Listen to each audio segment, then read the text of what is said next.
ಎಲ್ಲರಿಗೂ ನಮಸ್ಕಾರ.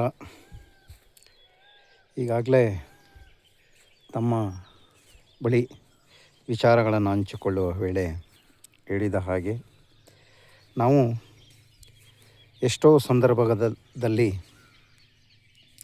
ಕ್ಷಣ ಮಾತ್ರದ ಸುಖಕ್ಕಾಗಿ ನಮ್ಮ ಇಡೀ ಭವಿಷ್ಯವನ್ನು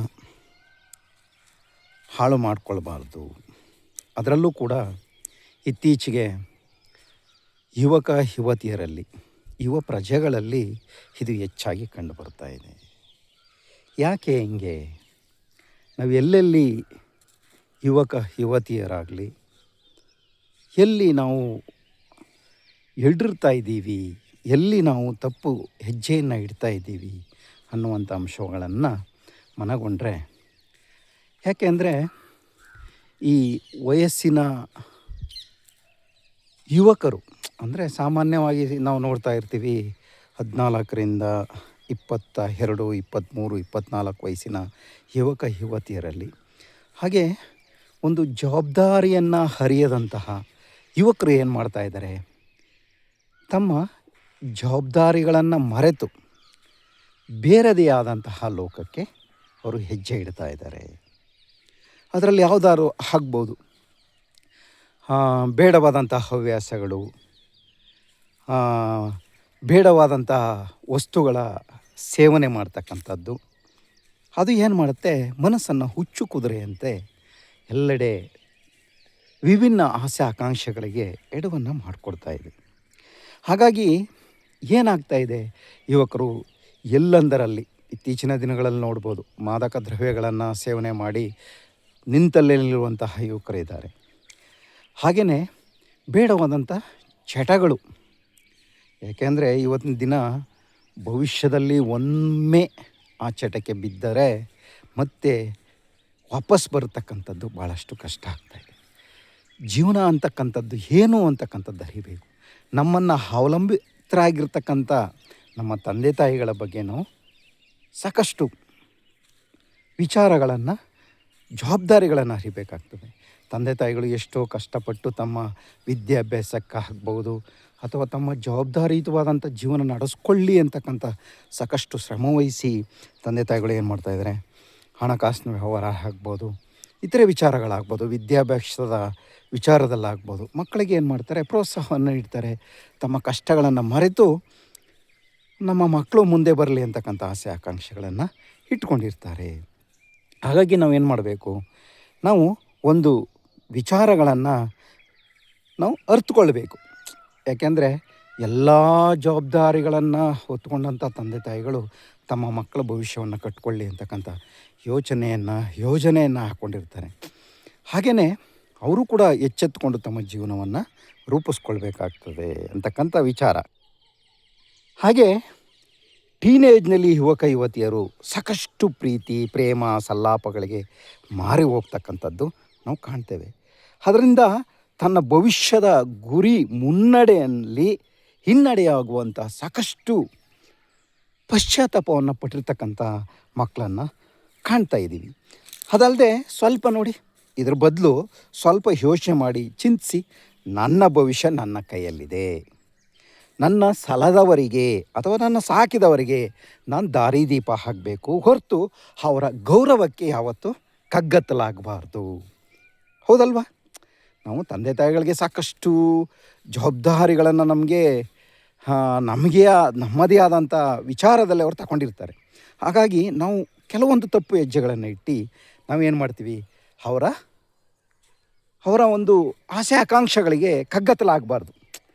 ಏಕೆಂದರೆ ಮುಂದಿನ ಭವಿಷ್ಯ, ಹಾಗೆ ನಾವು ಇಡೀ ಕುಟುಂಬಕ್ಕೆ ಏನಾಗಬೇಕು, ನಂದಾದೀಪ ಆಗಬೇಕು, ಆಶಾಕಿರಣ ಆಗಬೇಕು.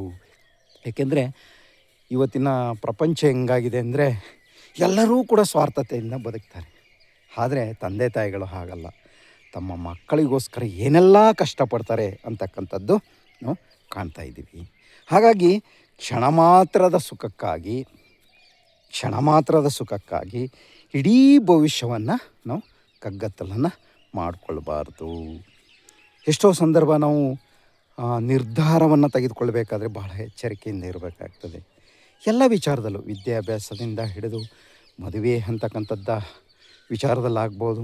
ಅದಷ್ಟೇ ಅಲ್ಲ, ಇತ್ತೀಚೆಗೆ ನೋಡಿ ಯುವಕ ಯುವತಿಯರು ಈ ಬಿಸಿಲಿನ ಝಳಕ್ಕೆ ಏನು ಮಾಡ್ತಾಯಿದ್ದಾರೆ, ನೀರಿರುವಂಥ ಜಾಗಗಳಿಗೆ ಹೋಗ್ತಾಯಿದ್ದಾರೆ. ಎಷ್ಟೊಂದು ಅನಾಹುತ ಮಾಡ್ಕೋತಾರೆ.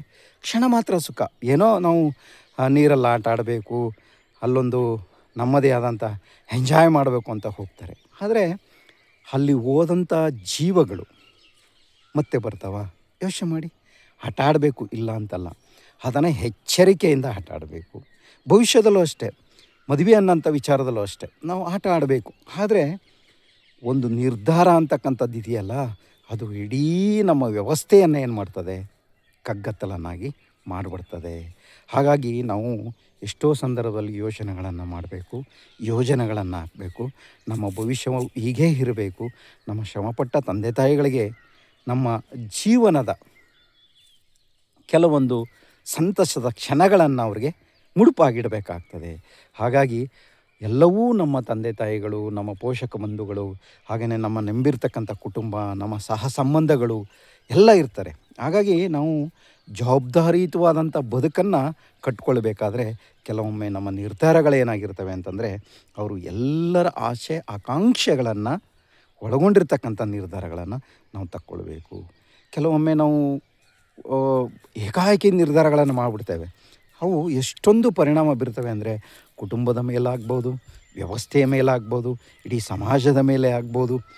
ಹಾಗೆ ಅವುಗಳನ್ನು ನಾವು ಏನು ಮಾಡಬೇಕು ಅಂದರೆ, ಅವುಗಳನ್ನು ಸಾಧ್ಯವಾದಷ್ಟು ಏಕಚಿತ್ತತೆಯಿಂದ ಎಲ್ಲರ ಸಂತಸ, ಸಂಯಮ ಮತ್ತು ಕುಟುಂಬದ ಎಲ್ಲ ಜವಾಬ್ದಾರಿಗಳನ್ನು ಅರಿತು ಆ ನಿರ್ಧಾರಗಳನ್ನು ತೆಗೆದುಕೊಳ್ಬೇಕಾಗ್ತದೆ. ಹಾಗಾಗಿ ಯುವಕ ಯುವತಿಯರೇ, ಹಾಗೆ ನಾಡಿನ ಭವಿಷ್ಯವನ್ನು ಕಟ್ಟುವಂಥ ಪ್ರಜೆಗಳೇ, ನೀವು ಎಷ್ಟೋ ವಿಚಾರಗಳನ್ನು, ಎಷ್ಟೋ ವಿಷಯಗಳನ್ನು ಏಕಾಏಕಿ ನಿರ್ಧಾರಗಳನ್ನು ತೆಗೆದುಕೊಳ್ಬೇಡಿ. ಏಕೆಂದರೆ ಆ ಭವಿಷ್ಯದ ಮೇಲೆ ಆಟ ಆಡಬಾರ್ದು. ಯಾಕೆಂದರೆ ನಾವು ಎಲ್ಲ ಕೂಡ ಈ ಸಮಾಜದಲ್ಲಿ ಬದುಕುವಂಥ ಜನಗಳಾಗಿದ್ದೀವಿ. ಸಮಾಜವನ್ನು ನೋಡ್ತಕ್ಕಂಥ ವಿಚಾರವಂತರಾಗಿದ್ದೀವಿ. ಎಷ್ಟೋ ಪದವಿಗಳನ್ನು ಪಡ್ಕೊಂಡಿರ್ತೀವಿ, ಡಾಕ್ಟರೇಟ್ಗಳನ್ನು ಪಡ್ಕೊಂಡಿರ್ತೀವಿ. ಆದರೆ ನಾವು ಮಾಡುವಂಥ ಕೆಲಸ ಕಾರ್ಯಗಳೇನಿವೆ ಅವು ಎಲ್ಲರನ್ನು ಮೆಚ್ಚಿಸುವಂತಿರಬೇಕು, ಇಚ್ಛಿಸುವಂತಿರಬೇಕು, ಪ್ರೀತಿಸುವಂತಿರಬೇಕು. ಇಡೀ ಕುಟುಂಬ ನಮ್ಮ ನಿರ್ಧಾರಗಳನ್ನು ತೆಗೆದುಕೊಳ್ಳುವಂಥ ನಿರ್ಧಾರಗಳಲ್ಲಿ ಅವರ ಭವಿಷ್ಯಗಳು ಒಳ್ಳೆತನ ಅಂತಕ್ಕಂಥದ್ದು ಇರಬೇಕಾಗಿರುತ್ತೆ.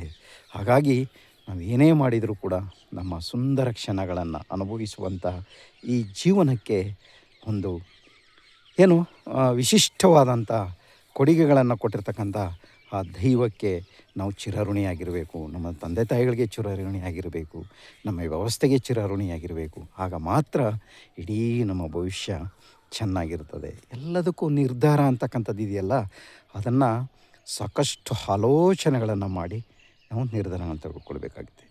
ನಮ್ಮ ಭವಿಷ್ಯ ನಮ್ಮ ಕೈಯಲ್ಲಿದೆ. ಯಾವುದೇ ಕಾರಣಕ್ಕೂ ಕಗ್ಗತ್ತಲನ್ನು ಮಾಡಿಕೊಳ್ಬೇಡಿ. ಸುಂದರವಾದ ಕ್ಷಣಗಳನ್ನು ಅನುಭವಿಸಿ, ಸುಂದರವಾದಂತಹ ಕ್ಷಣಗಳನ್ನು ಆಲಿಸಿ, ಆನಂದಿಸಿ, ತಂದೆ ತಾಯಿಗಳನ್ನು ಚೆನ್ನಾಗಿ ನೋಡ್ಕೊಳ್ಳಿ. ಅದರಿಂದ ಸಿಗ್ತಕ್ಕಂಥ ಆನಂದ ಮತ್ತೊಂದಿಲ್ಲ. ಯಾಕೆಂದರೆ ಅವರ ಶ್ರಮದ ಪ್ರತಿಫಲವೇ ನಮ್ಮ ಜೀವನ. ನಮ್ಮ ತಂದೆ ತಾಯಿಗಳ ಶ್ರಮದ ಪ್ರತಿಫಲವೇ ನಮ್ಮ ಜೀವನವಾಗಿರ್ತದೆ. ಹಾಗಾಗಿ ಅವರಿಗೂ ಕೂಡ ನಾವು ಸಂತದ ಕ್ಷಣಗಳನ್ನು ಹಂಚೋಣ, ಈ ಸಮಾಜದಲ್ಲೂ ಚೆನ್ನಾಗಿ ಬದುಕೋಣ. ಹಾಗೆಯೇ ಎಲ್ಲರ ಜೊತೆ ಸಂತಸದ ಕ್ಷಣಗಳನ್ನು ಹಂಚಿಕೊಂಡು ನಾವು ಈ ವ್ಯವಸ್ಥೆಯಲ್ಲಿ ಬದುಕೋಣ. ಎಲ್ಲರಲ್ಲಿ ಒಬ್ಬರಾಗು ಎನ್ನುವಂತೆ ನಾವು ಕೂಡ ಎಲ್ಲರಲ್ಲಿ ಒಬ್ಬರಾಗಿ ಎಲ್ಲರಿಗೂ ಬೇಕಾಗಿ ಬದುಕನ್ನು ಕಟ್ಕೊಳ್ಳೋಣ ಅಂತಕ್ಕಂಥ ವಿಷಯವನ್ನು ಹೇಳ್ತಾ ಈ ಸಂಚಿಕೆಯಲ್ಲಿ ಈ ವಿಚಾರಗಳೊಂದಿಗೆ ಮುಗಿಸ್ತಾ ಇದ್ದೀನಿ. ಬಸವರಾಜ್ ಎಂ, ಸಹ ಶಿಕ್ಷಕರು, ಮಲ್ಲಮ್ಮನಹಳ್ಳಿ. ಧನ್ಯವಾದಗಳೊಂದಿಗೆ.